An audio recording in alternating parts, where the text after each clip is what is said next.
ma belle-fille, chercheuse d'or, a convoqué une réunion de famille pour exiger que je vende la ferme. Arrêtez d'être égoïste, nous avons besoin d'argent. Le véritable choc est survenu lorsqu'elle a découvert que le testament transférait la ferme à Emma. Un SMS de mon fils Steve est arrivé un mardi matin calme, « Maman, réunion de famille chez nous ce soir, à 19h. Important. Aucune explication, pas de plaisanterie, juste un ordre qui m'a laissé des nœuds au ventre. J'avais appris depuis longtemps que les réunions de famille étaient généralement source de problèmes, surtout lorsqu'elles étaient initiées par ma belle-fille Olivia. Au cours des 8 années écoulées depuis qu'elle avait épousé Steve, elle maîtrisait l'art de la politique familiale, toujours avec un sourire qui n'atteignait jamais vraiment ses yeux. En arrivant dans leur allée ce soir-là, j'ai remarqué toutes les voitures déjà garées dehors, la berline de mon plus jeune fils David, le SUV de ma belle-sœur de New York, et même le camion de mon frère Mark. Quel que soit le sujet de cette réunion, elle impliquait tout le monde sauf Emma, ma petite fille de 19 ans issue de mon défunt fils Michael. Son absence était flagrante. Olivia a ouvert la porte avant que je puisse frapper. Ses ongles parfaitement entretenus enroulés autour d'un verre de vin blanc. « Mélissa, tu es enfin là », son-ton suggérait que j'étais en retard, même si ma montre indiquait exactement 19h. Je suis entré, ressentant immédiatement la tension. Le salon avait été disposé comme un tribunal, des chaises disposées en demi-cercle, face au canapé où je devais apparemment m'asseoir. Steve faisait les 100 pas devant la cheminée, l'air mal à l'aise dans sa propre maison. « Maman », dit-il en s'avançant pour m'embrasser sur la joue. Ses yeux ne croiseraient pas les miens. « Merci d'être venu. » Avant que je puisse demander ce qui se passait, Olivia a pris le contrôle, me faisant signe de m'asseoir pendant qu'elle restait debout. « Mélissa », commença-t-elle, en utilisant ce ton condescendant qu'elle me réservait comme si j'étais un enfant ayant besoin d'explications simples. « Nous avons convoqué cette réunion parce que nous devons discuter de la ferme. » Ma ferme, les 60 acres de collines vallonnées du Tennessee qui appartenaient à ma famille depuis 3 générations. Le terrain où j'avais enterré mon mari James il y a 5 ans à côté du vieux chêne, où nous avions partagé notre premier baiser quand nous étions adolescents. Et alors ? Ai-je demandé, même si la sensation de naufrage dans ma poitrine m'indiquait déjà où cela nous menait. Nous pensons qu'il est temps que vous le vendiez, déclara catégoriquement Olivia. C'est beaucoup trop pour une femme de votre âge à gérer seule, et franchement, la famille pourrait utiliser cet argent. J'ai senti l'air quitter mes poumons. La famille ou toi ? Olivia s'avança alors, toujours en médiatrice. Maman, s'il te plaît, nous nous inquiétons pour toi. Tu as 63 ans et tu vis seul dans cette grande propriété. Je me suis très bien débrouillé au cours des 5 dernières années depuis la mort de ton père, interrompis-je, et pendant les 40 années qui ont précédé, pendant que nous l'avions construit ensemble. Le sourire d'Olivia se resserra. Il ne s'agit pas de vos capacités, Mélissa. Il s'agit d'être pratique. Cette propriété vaut plus de 2 millions de dollars, elle reste inutilisée pendant que Steve et moi essayons de développer notre entreprise. David a besoin d'aide avec son hypothèque. Il y a de réels besoins ici. Mon frère Mark bougeait inconfortablement. Liv a dit que tu avais du mal avec l'entretien, a déclaré David. Vraiment ? J'ai regardé directement Olivia. Quand est-ce que je t'ai dit ça exactement ? La pièce devint silencieuse, puis David, mon plus jeune, prit la parole. Maman, personne n'essaie de te forcer. Nous pensons juste. Arrêtez de dire nous, l'interrompis-je. Qui est exactement, nous, dans ce scénario ? Parce que je remarque qu'Emma n'est pas là. Ou ma petite fille n'a-t-elle pas été invitée à cette embuscade familiale ? Nancy s'éclaircit la gorge. Mélissa, sois raisonnable. Emma est à l'université. Elle n'a pas besoin d'être impliquée dans des discussions financières. Des discussions financières concernant ma propriété. Je me levai, me surprenant moi-même par la fermeté de ma voix. Soyons absolument clairs, la ferme n'est pas à vendre, ni maintenant, ni jamais. Olivia s'avança, visiblement à bout de patience. Mélissa, arrête d'être égoïste. Nous avons besoin de cet argent. La famille en a besoin. Tu n'es qu'une personne qui s'accroche à une immense propriété, pourquoi, sentimentalité ? Ce mot, égoïste, m'a frappé comme un coup physique. Après tout ce que j'avais sacrifié pour cette famille, après avoir élevé 3 fils en grande partie seul pendant que James occupait plusieurs emplois pour garder la ferme, après l'avoir soigné pendant son cancer, après avoir soutenu Steve dans ses échecs, et il commence à me traiter d'égoïste ? J'ai regardé leurs visages, certains mal à l'aise, d'autres déterminés, et j'ai soudain vu ce que c'était, une attaque coordonnée orchestrée par Olivia. « Tu veux parler de ma ferme ?» dis-je finalement, ma voix mortellement calme. « Très bien, parlons-en. Cette terre appartient à ma famille depuis que mon grand-père l'a défrichée à main nue en 1932. Ton père et moi avons remboursé la dernière hypothèque en travaillant nous-mêmes jusqu'à l'os. Et oui, j'ai déjà pris des dispositions pour ce qui arrivera après mon départ. » Olivia se pencha en avant, soudain intéressée. « Quelle disposition ?»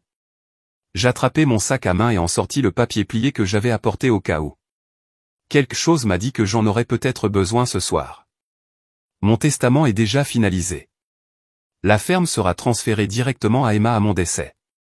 Le silence qui suivit fut assourdissant. Le visage de Steve perdit toute couleur. La bouche d'Olivia s'ouvrait et se fermait comme un poisson à la recherche d'eau. Emma, elle a finalement réussi. La fille de Michael ? Mais qu'en est-il de Steve ? Et de tes enfants vivants ? Je me levai, me sentant soudain plus fort que je ne l'avais été depuis des années. Je vous suggère à tous de rentrer chez vous et de réfléchir très attentivement à ce qui vient de se passer ici ce soir. Et Olivia, la prochaine fois que vous voudrez convoquer une réunion de famille au sujet de ma propriété, vous voudrez peut-être inviter le véritable héritier. Alors que je franchissais la porte, j'entendis une explosion de voix derrière moi, mais pour la première fois depuis des années, je ne me retournai pas. Je n'ai pas essayé d'arranger les choses. J'ai simplement continué à marcher droit et droit jusqu'à ma voiture et la route qui me ramènerait à la terre qui appartenait à mon passé, à mon présent et maintenant, sécurisée pour mon avenir. La ferme est restée silencieuse lorsque je suis rentré à la maison ce soir-là, comme elle l'avait fait au cours des 60 dernières années. La lumière du porche projetait une lueur chaleureuse sur les planches altérées que James avait lui-même remplacées l'été avant de tomber malade. Je suis resté assis dans ma voiture pendant un long moment, les mains toujours agrippées au volant, laissant couler les larmes que j'avais refusé de verser devant Olivia. Égoïste, le mot résonnait dans mon esprit comme une flèche empoisonnée.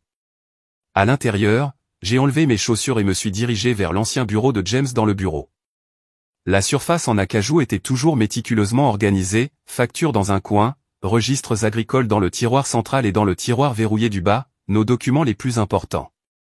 J'ai sorti la clé que je gardais sur une chaîne autour de mon cou et j'ai récupéré le portefeuille en cuir usé que James m'avait offert à l'occasion de notre 30e anniversaire.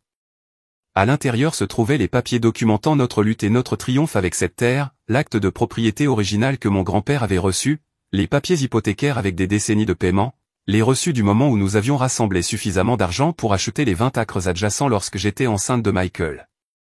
J'ai passé mes doigts sur l'écriture de James en marge d'un document, payé en totalité, le 12 mai 1998.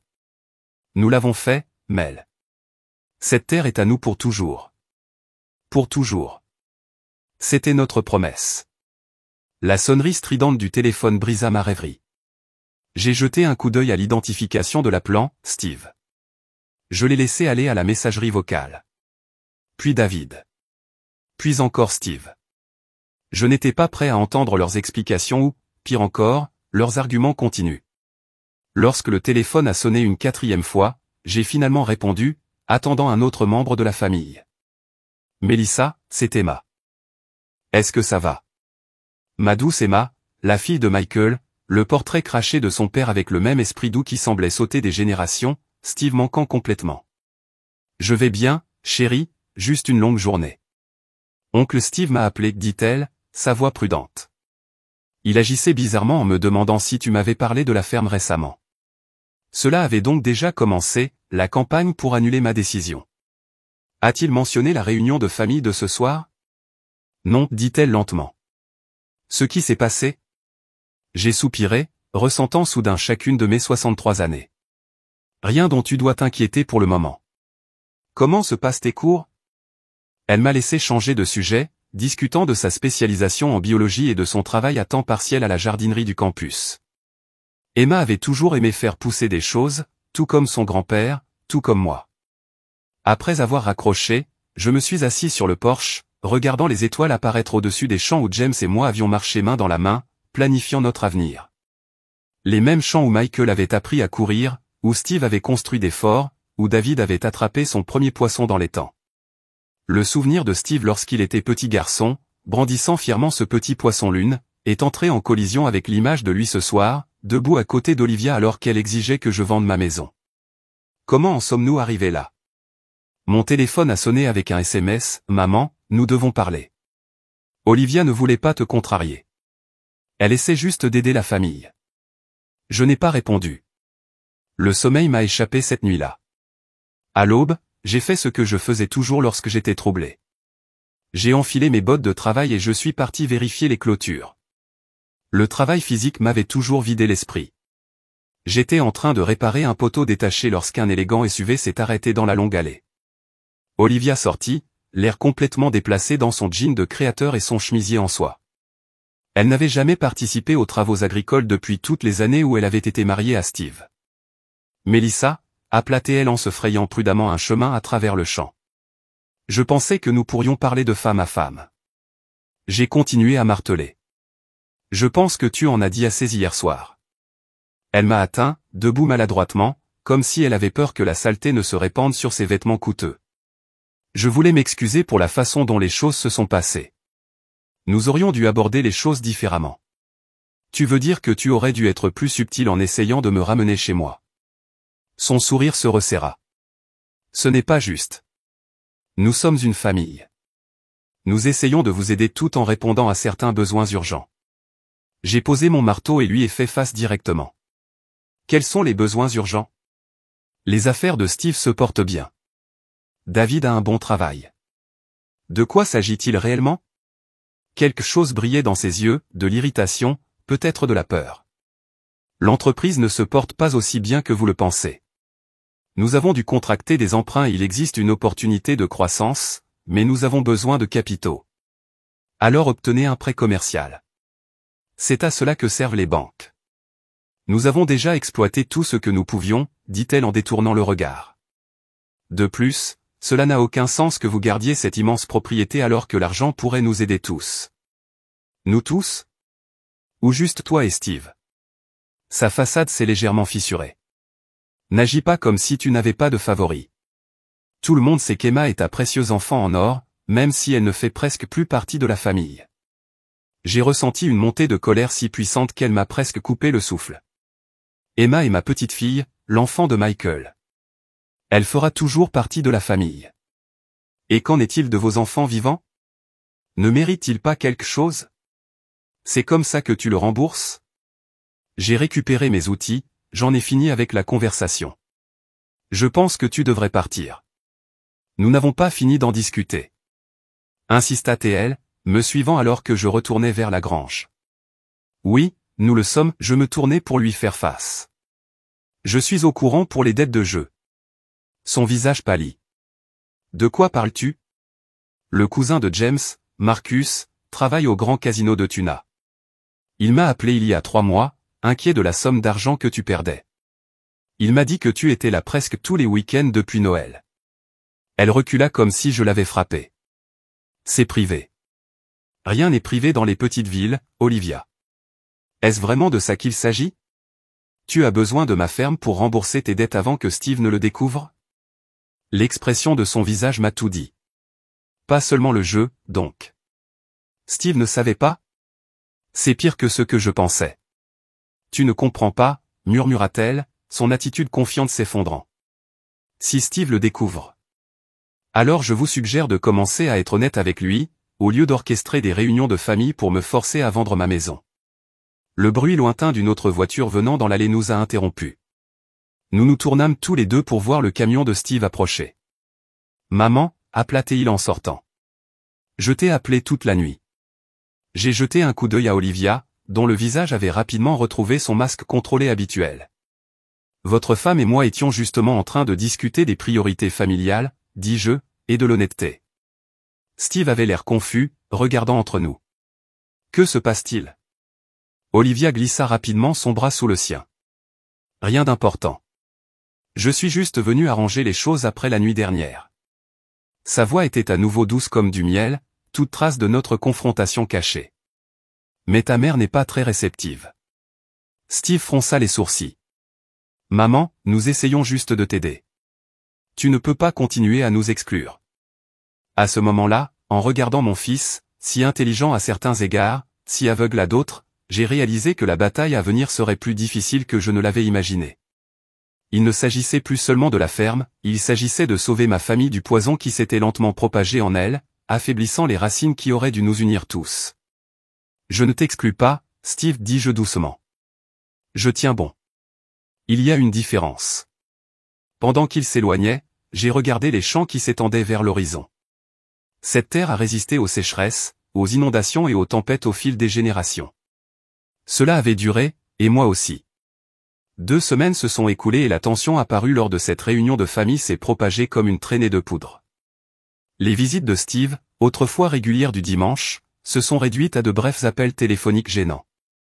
David, toujours un artisan de la paix, a essayé de rester neutre, mais j'entendais la tension dans sa voix lorsque nous parlions. Les petits-enfants, les 2 garçons de Steve, n'étaient pas là depuis la confrontation.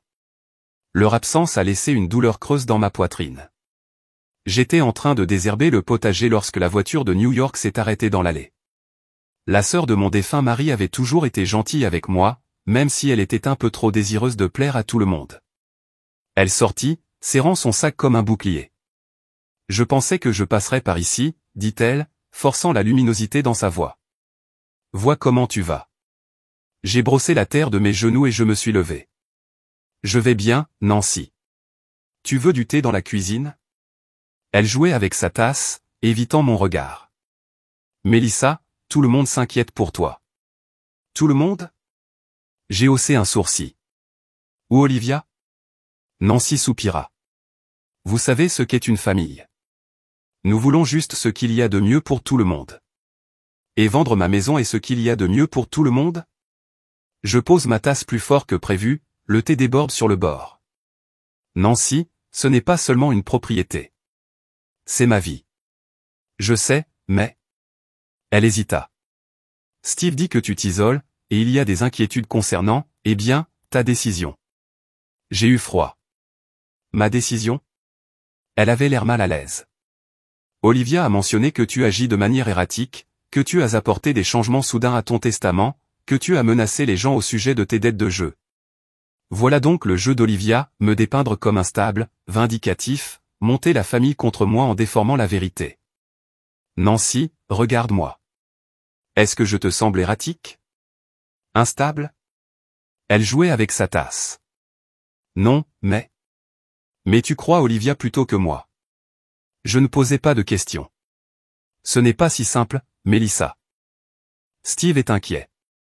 Il dit que tu t'éloignes depuis la mort de James, et maintenant, avec ça, les affaires ? » Je me levai, soudain fatigué de la conversation.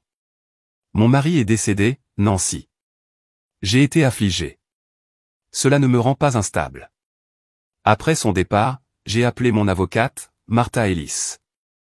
Nous étions amis depuis le lycée et elle s'occupait de toutes nos questions juridiques depuis des décennies. Il prépare le terrain pour contester la volonté, a déclaré Martha après que je lui ai expliqué ce qui se passait. Tactique classique, vous isoler, remettre en question vos capacités mentales, revendiquer une influence indue. Heureusement que nous avons tout documenté méticuleusement. Ces paroles auraient dû me rassurer, mais elles n'ont fait qu'approfondir mon sentiment de trahison. Ma propre famille complotait contre moi. Ce soir-là, alors que j'étais assis sur le porche à regarder le coucher du soleil, une petite voiture que je n'ai pas reconnue est arrivée dans l'allée. À ma grande surprise, Emma sortit, ses longs cheveux bruns attachés en une simple queue de cheval. La vue d'elle, si semblable à son père, m'a fait monter les larmes aux yeux. Grand-mère, elle monta précipitamment les marches et m'enveloppa dans ses bras. Elle sentait le soleil dans le même shampoing à la noix de coco qu'elle utilisait depuis son adolescence. « Emma, tu ne devrais pas être à l'école ?» Je la tenais à bout de bras, buvant à sa vue. Spring break, elle s'est assise à côté de moi sur la balançoire. « J'avais besoin de te voir. » Quelque chose dans son ton me mettait mal à l'aise. « Qu'est-ce qui ne va pas ?» Elle se mordit la lèvre, une habitude qu'elle avait depuis son enfance lorsqu'elle était troublée. Oncle Steve m'a appelé. Il m'a dit, tu ne vas pas bien, que tu prends des décisions étranges concernant la ferme. Mon cœur se serra. Alors ils étaient allés voir Emma aussi. A-t-il mentionné quelle décision ? Elle hocha lentement la tête. Il a dit, vous me donnez la ferme à ma place, à lui et à oncle David. Est-ce vrai ? Je lui ai pris la main, sentant les callosités causées par son travail à la jardinerie universitaire. Oui, mais ce n'est pas une décision récente. J'ai pris ces dispositions après la mort de ton père. Elle avait l'air troublée. Mais pourquoi moi? Non pas que je ne sois pas reconnaissant, mais oncle Steve semble penser que c'est injuste. Ton père aimait cette terre autant que moi. Il en aurait hérité, et après lui, toi. Cela a toujours été le plan, depuis ta naissance. Je lui ai serré la main. Quand nous l'avons perdu, cela n'a pas changé pour moi. Une larme coula sur sa joue. Il me manque tellement, parfois. Je sais, chérie. Moi aussi. Nous restâmes assis en silence pendant un moment, la balançoire du porche grinçant doucement. Oncle Steve a dit que tante Olivia pense que tu as besoin d'aide, que tu devrais peut-être déménager en ville, dans un endroit plus petit. Je me raidis. Et qu'en penses-tu? Elle regardait les champs dorés au soleil couchant. Je pense que c'est ta maison. Elle hésita, puis redressa les épaules. Je pense que tante Olivia a toujours voulu tes affaires. Elle avait l'habitude de dire à maman que tu avais des objets de famille qui devraient lui revenir, puisqu'elle est creuse par mariage. C'était une nouvelle pour moi. Quand était-ce? Avant la mort de papa. Maman n'aimait jamais en parler, mais je les ai entendus se disputer une fois. Tante Olivia voulait le service en argent de grand-mère que tu gardes dans le vaisselier. Les pièces se mettaient en place, le long jeu d'Olivia, sa patience à attendre le bon moment pour la faire bouger. Grand-mère, as-tu des ennuis? La voix d'Emma était petite, inquiète. Je passai mon bras autour d'elle. Pas exactement de problème. Je tiens juste mes positions. Mais cela signifie beaucoup que tu sois venu. Elle est restée le week-end, m'aidant à planter le printemps et écoutant des histoires sur son père lorsqu'il était enfant. Dimanche après-midi, alors que je la regardais partir, je me sentais à la fois plus léger et plus lourd, réconforté par sa présence, mais plus sûr que jamais de la bataille à venir. Le téléphone sonna ce soir-là. Steve, la voix tendue par la colère. Tu as impliqué Emma dans tout ça? Elle a à peine 20 ans, maman. Elle n'a pas besoin d'être entraînée dans les affaires familiales. Je ne l'ai traînée nulle part. Elle est venue me voir après que tu l'aies appelée avec des mensonges sur mon état mental. Son silence le confirmait. Steve, qu'est-ce qui t'arrive? À nous? Ma voix s'est accrochée. Ton père aurait le cœur brisé de voir ça. N'implique pas papa là-dedans, dit-il sèchement. Il s'agit de votre refus d'être raisonnable. Non, dis-je doucement. Il s'agit des dettes de jeu d'Olivia et de votre refus de voir la vérité. Il raccrocha sans ajouter un mot. Cette nuit-là, je n'ai pas pu dormir. J'ai parcouru le périmètre de la maison, vérifié les serrures, ressentant un sentiment de siège. Dans le bureau, j'ai ouvert l'ancienne armoire à armes de James et j'en ai sorti le fusil de chasse qu'il m'avait appris à utiliser il y a des décennies pour les serpents et les coyotes. J'ai vérifié qu'il était chargé, puis je l'ai replacé avec précaution. Pas pour la faune cette fois.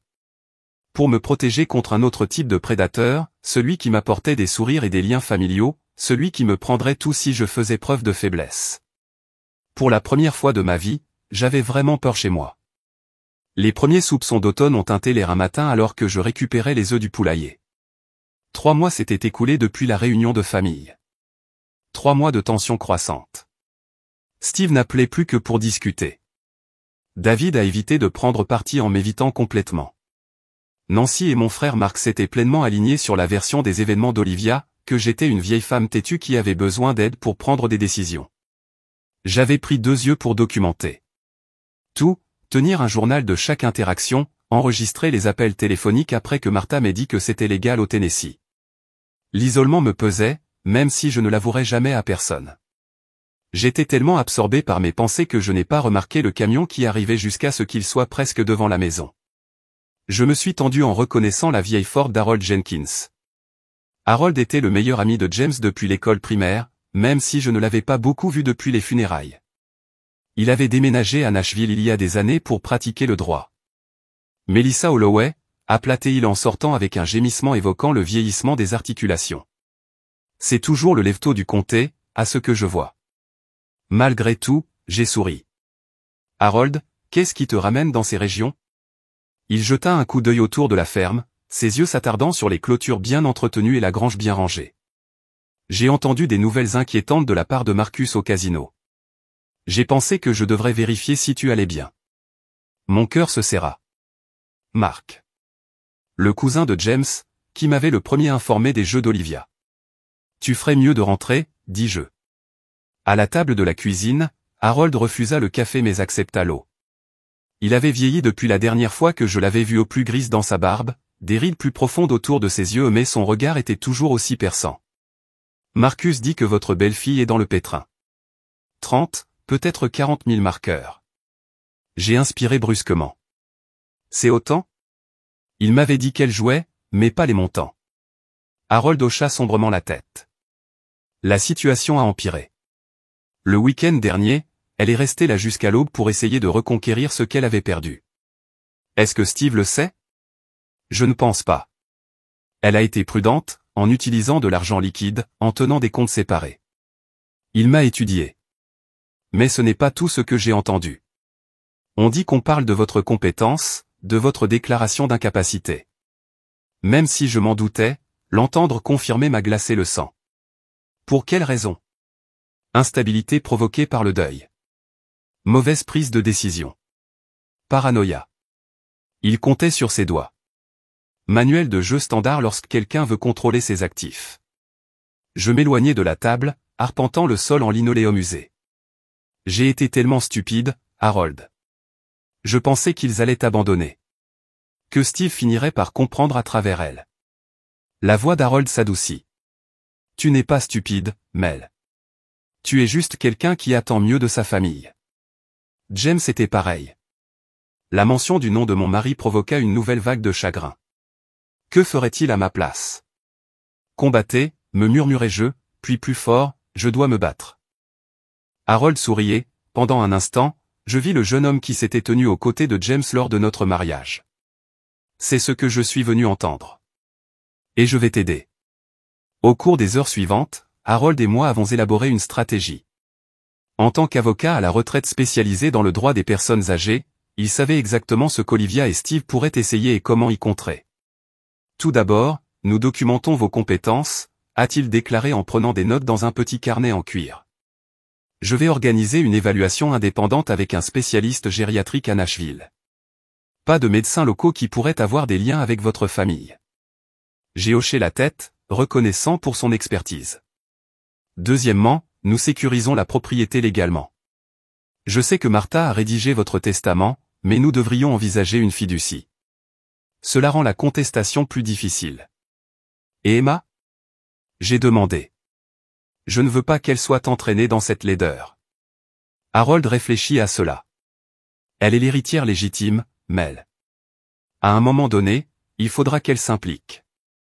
Mais nous pouvons la protéger. Au fur et à mesure que la journée avançait, j'ai ressenti quelque chose que je n'avais pas ressenti depuis des mois, de l'espoir. Un plan se formait, un moyen de protéger ce qui comptait le plus.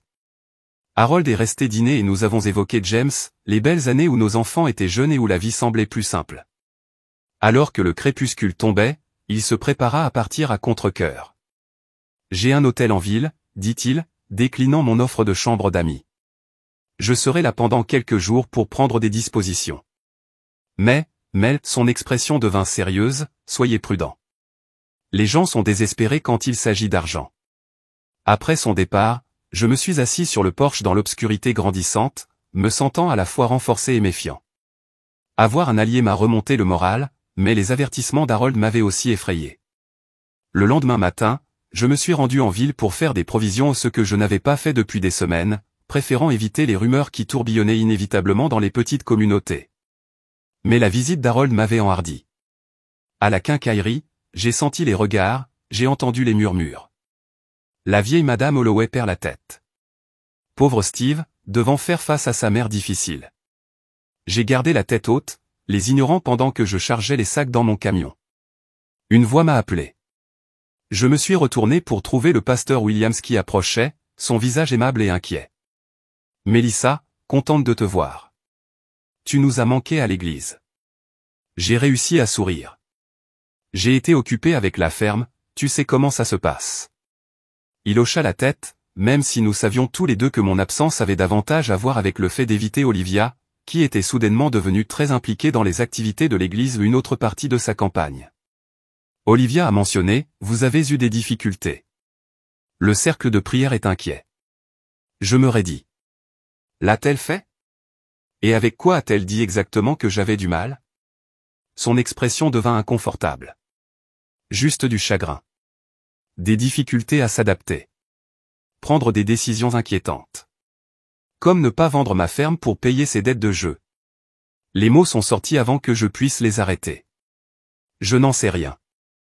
Non, je ne suppose pas qu'Olivia ait inclus cela dans ses demandes de prière. J'ai adouci mon ton, voyant sa véritable confusion.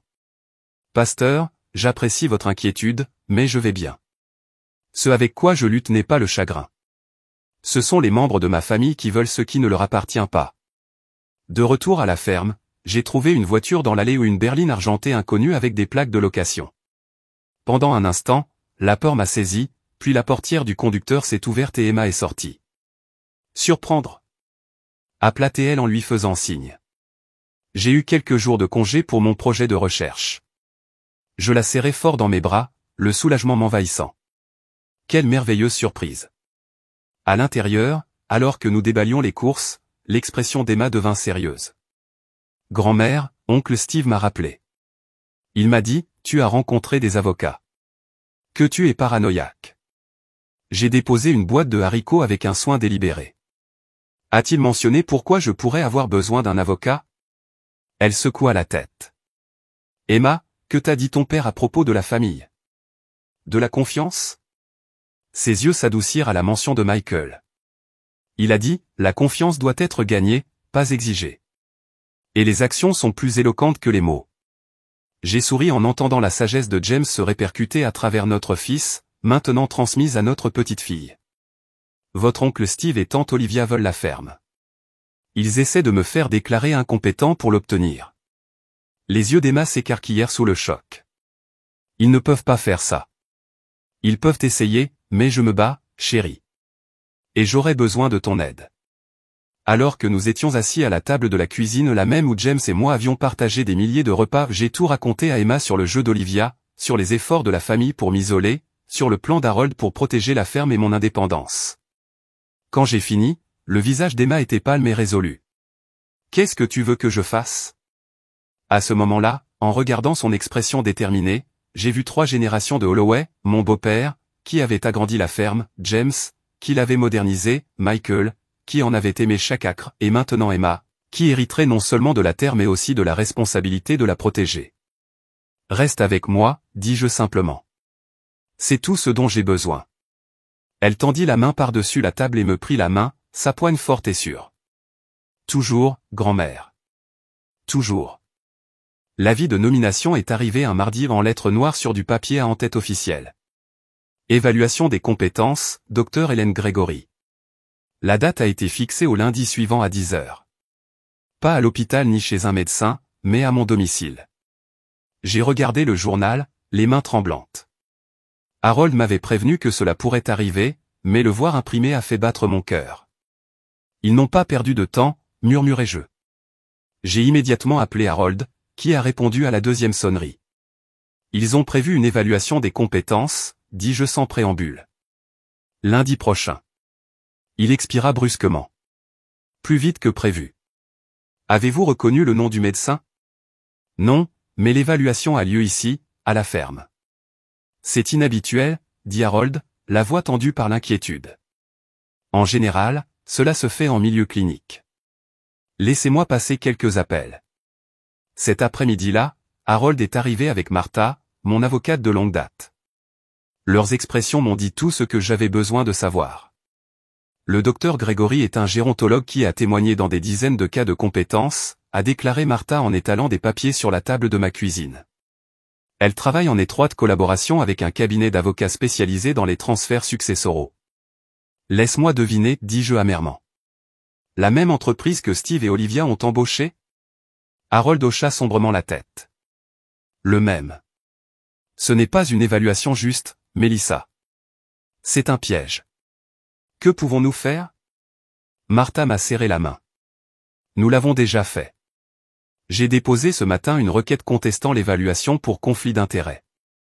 Nous exigeons un évaluateur indépendant approuvé par les 2 parties. Et jusque-là. En attendant, a déclaré Harold, nous documentons tout. J'ai engagé un enquêteur privé pour enquêter plus en profondeur sur le jeu d'Olivia, et j'ai demandé à notre propre médecin, un neuropsychologue respecté de Vanderbilt, de procéder à une évaluation avant lundi. J'ai hoché la tête, reconnaissant pour leur clairvoyance. Et Emma? Je ne veux pas qu'elle soit prise entre deux feux. Emma est une adulte, me rappela gentiment Martha. Et c'est elle qui est l'héritière désignée.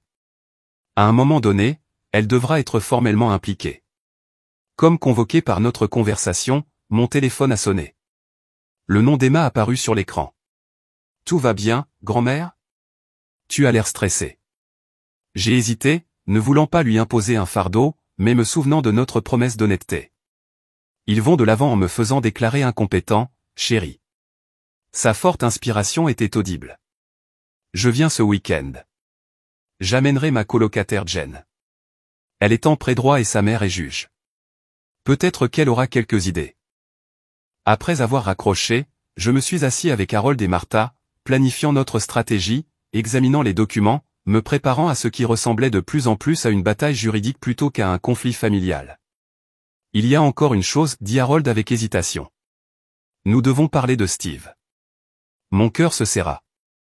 Malgré tout, il était toujours mon fils. Et lui? L'enquêteur a découvert quelque chose d'inquiétant.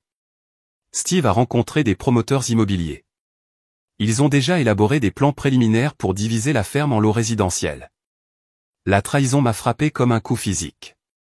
Pas seulement vendre la ferme, mais aussi la détruire, transformant la terre que James et moi avions chérie en un lotissement de banlieue. Martha a dû lire mon expression. Il n'y a aucune preuve qu'il a encore signé quoi que ce soit, Mélissa, mais les intentions sont claires.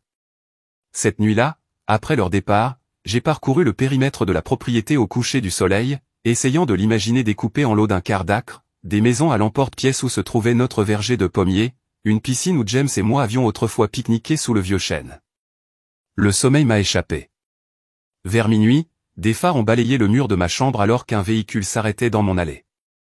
Je me suis tendu, me souvenant des avertissements d'Harold concernant les personnes désespérées. Attrapant mon peignoir et la batte de baseball que je gardais maintenant à côté de mon lit, je m'approchai prudemment de la porte d'entrée. À travers le Judas, j'ai vu Steve debout sur mon porche, se balançant légèrement. J'ai ouvert la porte, batte toujours à la main. Maman, sa voix était brouillée. Il avait bu ce qu'il faisait rarement. Puis j'entrai? J'ai hésité, puis je me suis écarté. Il m'a dépassé en trébuchant dans le salon, s'effondrant sur le canapé où il s'était assis d'innombrables fois lorsqu'il était enfant. Pourquoi es-tu ici, Steve? Il est plus de minuit. Il leva les yeux injectés de sang. Ils ont annulé l'évaluation. Votre avocat, Martha? Elle a menacé de révéler quelque chose. Je ne sais pas quoi. Il passa ses mains dans ses cheveux. Olivia est furieuse. J'ai posé la batte mais je suis resté debout. Bien. Est-ce vrai? Demanda-t-il soudain. À propos du jeu d'Olivia? J'ai étudié son visage, le visage de mon enfant du milieu, maintenant marqué par l'inquiétude et la confusion. Oui, elle est lourdement endettée, Steve. C'est de ça qu'il s'agit. Pas de souci pour moi, pas d'unité familiale d'argent. Il tressaillit comme si je l'avais frappé. Elle dit que tu inventes quelque chose. Que tu essaies de me monter contre elle parce que tu l'as toujours détestée. Tu crois ça? Il ne répondit pas, ce qui était une réponse suffisante. Steve, je n'ai jamais détesté Olivia. J'ai été déçu par son comportement, inquiet de son influence sur toi. Mais il ne s'agit pas de mes sentiments envers elle. Il s'agit de la vérité. Il se leva brusquement, arpentant la pièce comme un animal en cage. Vous ne comprenez pas. Nous avons besoin d'argent. Le business est en difficulté, et maintenant avec les dettes de jeu. Alors, vous avez décidé de me ramener chez moi, de me faire déclarer incompétent. Ce n'était pas comme ça au début, protesta-t-il faiblement. Nous voulions juste que vous vendiez. Le problème de l'incompétence, c'est quand vous avez refusé. Et les promoteurs, les projets de subdivision de la ferme. Il releva brusquement la tête, le choc inscrit sur son visage. Comment as-tu? J'ai aussi des gens qui veillent sur moi, Steve. Pensais-tu que je me retournerais et te laisserais prendre tout ce que ton père et moi avons construit? Il se laissa tomber sur le canapé, la tête dans les mains. Je ne voulais pas que ça se passe ainsi. Moi non plus. Nous sommes restés assis en silence pendant un long moment, l'horloge grand-père dans le hall marquant les secondes qui nous séparaient. Que se passe-t-il maintenant, a-t-il finalement demandé. Cela dépend de toi, dis-je doucement. Cela peut encore prendre fin avant que la situation ne s'aggrave, devant les avocats et les tribunaux, et devant l'humiliation publique de toutes les personnes impliquées. Comment? Dites à Olivia que c'est fini. La ferme n'est pas à vendre. Ni maintenant, ni jamais. Et je veux un compte rendu complet de toutes les dettes de jeu. Toutes. D'ici la fin de la semaine. Il leva les yeux, surpris. Pourquoi voudrais-tu ça? Parce que malgré tout, tu es mon fils, et je ne veux pas te voir ruiné par ces erreurs. Le téléphone de Steve sonna avec insistance. Olivia. Il la fait taire sans répondre. Si je fais cela, dit-il lentement, quelle garantie ai-je que vous n'utiliserez pas l'information contre elle? Contre nous? Vous avez ma parole, répondis-je. Et contrairement à certaines promesses faites dans cette famille, la mienne signifie toujours quelque chose. Il se leva pour partir, s'arrêtant devant la porte. J'ai besoin de temps pour réfléchir.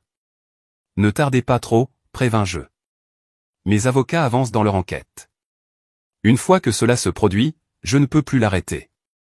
Après son départ, je me suis assis seul dans le salon sombre, le poids de la confrontation pesant sur mes épaules. Ce n'était pas la victoire que j'avais espérée, mais c'était quelque chose, une fissure dans leur front uni, un moment de doute dans la loyauté inébranlable de Steve envers Olivia.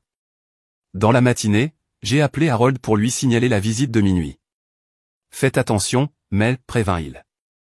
Les gens désespérés font des gestes désespérés.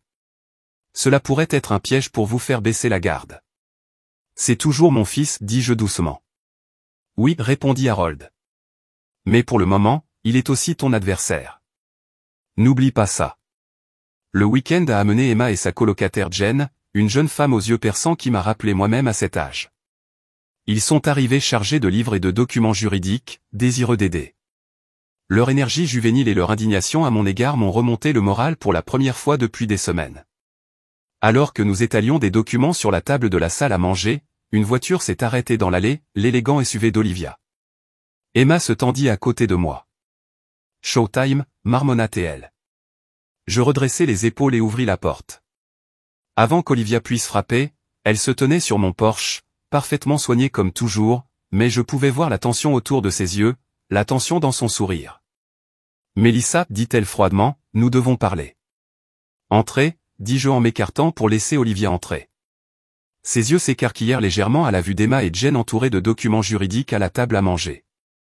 Je préférerais parler en privé, dit-elle d'une voix tendue. Tout ce que vous avez à me dire peut être dit devant ma petite fille, répondis-je. Le regard d'Olivia se durcit, mais elle me suivit dans le salon, perchée sur le bord d'un fauteuil comme si elle avait peur de se mettre à l'aise. Steve m'a parlé de ta conversation, commença-t-elle, de tes accusations. Ce ne sont pas des accusations, Olivia. Ce sont des faits. Des faits que l'enquêteur d'Harold a minutieusement documentés. Son calme perdit un instant, un éclair de panique rapidement masqué par l'indignation. Vous enquêtez sur moi? Comment oses-tu? Comment oserais-je?